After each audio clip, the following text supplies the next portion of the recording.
This is Dimitri Lascaris for the Real News Network. The controversial Keystone XL pipeline was approved by Nebraska regulators on Monday, November 20th. In a narrow 3-2 decision, the Nebraska Public Service Commission approved a more costly alternate route for Keystone XL over the owner TransCanada's preferred route through the state, lifting the last big regulatory obstacle for the long-delayed project that U.S. President Donald Trump wants built. The project has stirred controversy from the moment it was proposed and advocated nearly a decade ago. Former U.S. President Barack Obama considered it for years before rejecting it in 2015 on environmental grounds. Current President Donald Trump reversed that decision promptly upon taking office, saying Keystone XL will lower fuel prices, boost national security, and bring jobs. But is all of that truly the case? With us to discuss this, I'm pleased to have back on the Real News Network, Dallas Goldtooth. Dallas is an organizer with the Indigenous Environmental Network, and he joins us today from the Pine Ridge Indian Reservation. Thanks very much for coming back on the Real News, Dallas. I'm so happy to be here. Thank you for having me on. So Dallas, what's your reaction to the decision to approve the Keystone XL pipeline? I'm talking here about the Nebraska decision, obviously. In particular, do you accept that Keystone XL is now a done deal? You know, the Indigenous Environmental Network is disappointed and yet remains cautiously optimistic in the outcomes moving ahead with the Keystone XL pipeline. TransCanada, the parent company to Keystone, has some immense hurdles to get through before they can even begin construction, because the route that was approved by the PUC, the Public Utilities Commission for Nebraska, was not their preferred route. It was actually an alternative route, and on that alternative route, there's actually landowners who don't even know that they're now in the crosshairs for this pipeline. So what this means is that the company now has to go and negotiate easements with a whole new set of landowners. And if those landowners resist, they're going to have to enter into eminent domain procedures on that property. They're also going to have to site new transmission lines for pumping stations. The list goes on and on. And you know, that's the optimistic part of this that we're feeling right now. But you know, all in all, we're still disappointed that we even got to this point. I mean, those of us that have been engaged in this fight against Keystone XL have come to call this project the zombie pipeline. It just keeps coming back from the dead. And so we're just, you know, frustrated to a high degree that state officials are still considering fossil fuel projects to put our water, our communities, our land, and this planet at greater risk when the science proves that we need to go in the other direction and keep fossil fuels in the ground. And perhaps what makes the frustration particularly intense in this case is the decision came hot on the heels of the spill of hundreds of thousands of gallons of oil near Amherst, South Dakota, from a portion of Keystone XL that is already built. How, if at all, did that spill affect the reasoning and conclusions of the Nebraska Public Service Commission? Look, the PUC, the commissioners themselves had stated the other day when the spill happened that they are not allowed to consider that oil spill in their decision on the Keystone XL. But, you know, we're human beings, and we're all human beings. We all have a heart. We all have emotions. And we sincerely hope that they take into account what we're seeing in South Dakota at this very moment with the spill of what is first reported as 210,000 gallons. But we all know when these spills happen, the estimates are always extremely low to what actually is the determined amount later on. And if you add that amount to all the, I believe is 17 spills that TransCanada has had on the Keystone 1 pipeline, there are over 250,000 gallons have spilled so far from that pipeline since it was first made. So I think I really, really hope that state officials, national officials, and just common human beings who we all understand that it's not, when it comes to pipelines, it's not a matter of if it will spill, it's a matter of when. And we really need to take a serious discussion about stopping these fossil fuel projects from even getting to the place where they get the green light. Now, as I mentioned at the outset, Donald Trump, the president, reversed Obama's decision, citing lower fuel prices, national security, and the creation of jobs. What is your reaction to those rationales for this pipeline? In particular, do you accept that Keystone XL serves the interests of workers? I believe that TransCanada and Keystone XL serves the interests of corporate executives in a slim minority of those that will actually make profits off of this.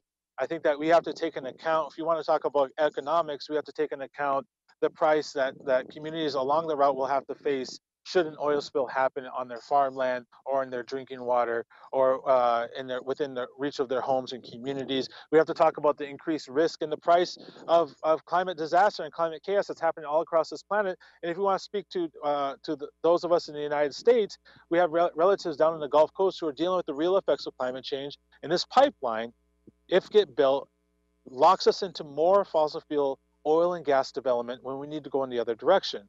I think that this character that we have in the White House is making bad decisions left and right all across the board, and it's no different when it comes to the environmental issues.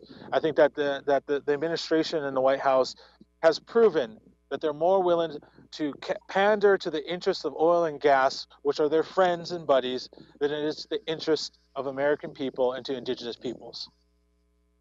With the Dakota Access and Keystone XL pipelines, there seems to have been quite a bit of solidarity between Native Americans, First Nations in Canada, and environmentalist groups, non-Indigenous environmentalist groups.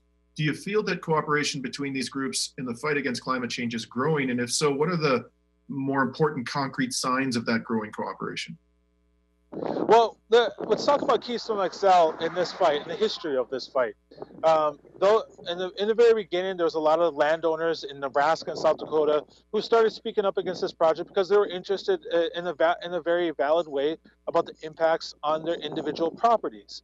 And it wasn't until the Indigenous Environmental Network brought down citizens and people from the tar sands region in northern Alberta to really talk about the impacts of tar sands development on their homelands, their health, and their way of life, that people started saying, like, look, we shouldn't just be talking about this project from being not going through our backyards. We should really talk about this project not being started whatsoever.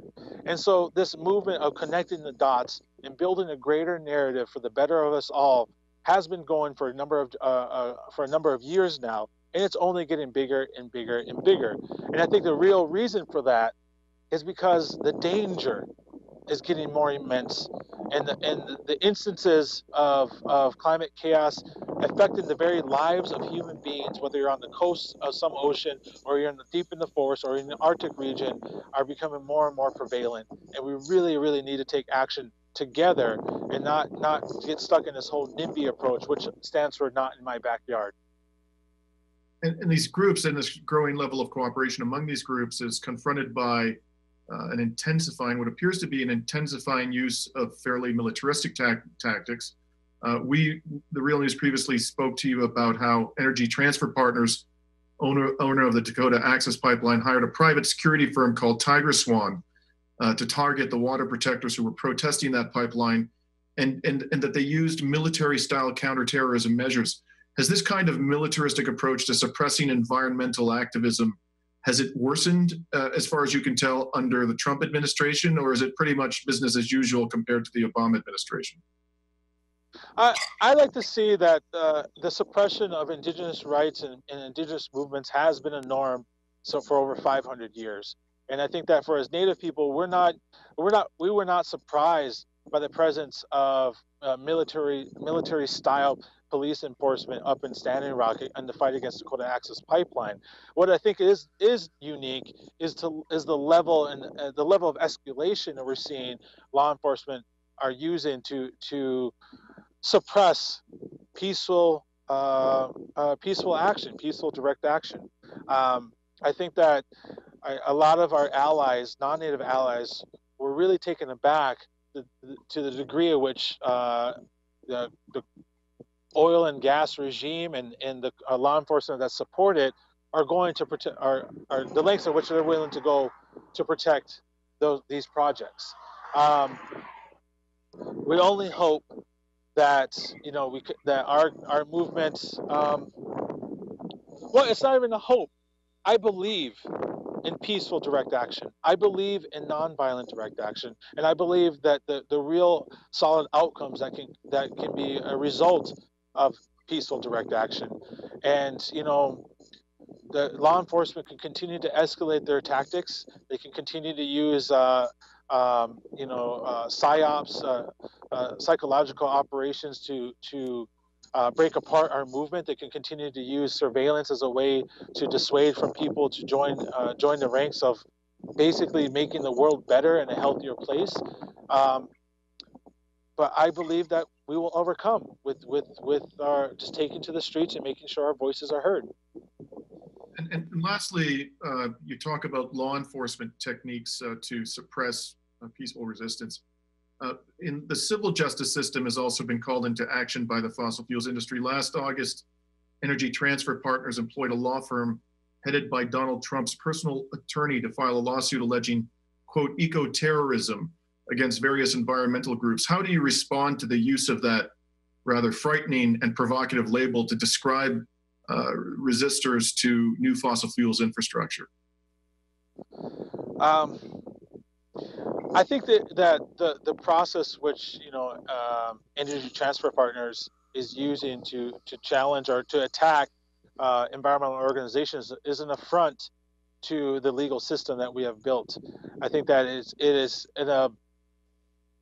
it's a complete disregard for the freedom of speech that this country has been founded upon.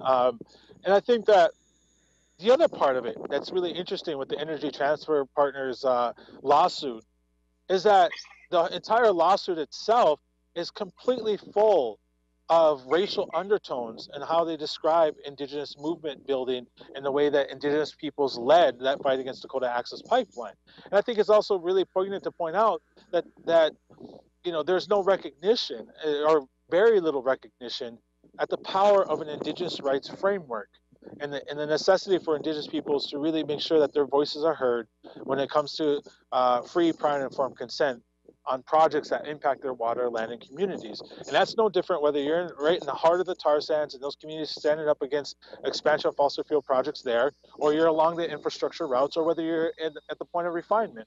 We're all standing up, and this movement that we're seeing is being led by indigenous peoples first and foremost, and it's an amazing thing to see. Well, we thank you so much for joining us, Dallas. This has been Dimitri Lascaris speaking to Dallas Goldtooth of the Indigenous Environmental Network about a new decision coming out of Nebraska approving an alternate route for the Keystone XL pipeline. Thank you for coming back on The Real News, Dallas. I appreciate the opportunity. Thank you very much. And this has been Dimitri Lascaris for The Real News Network.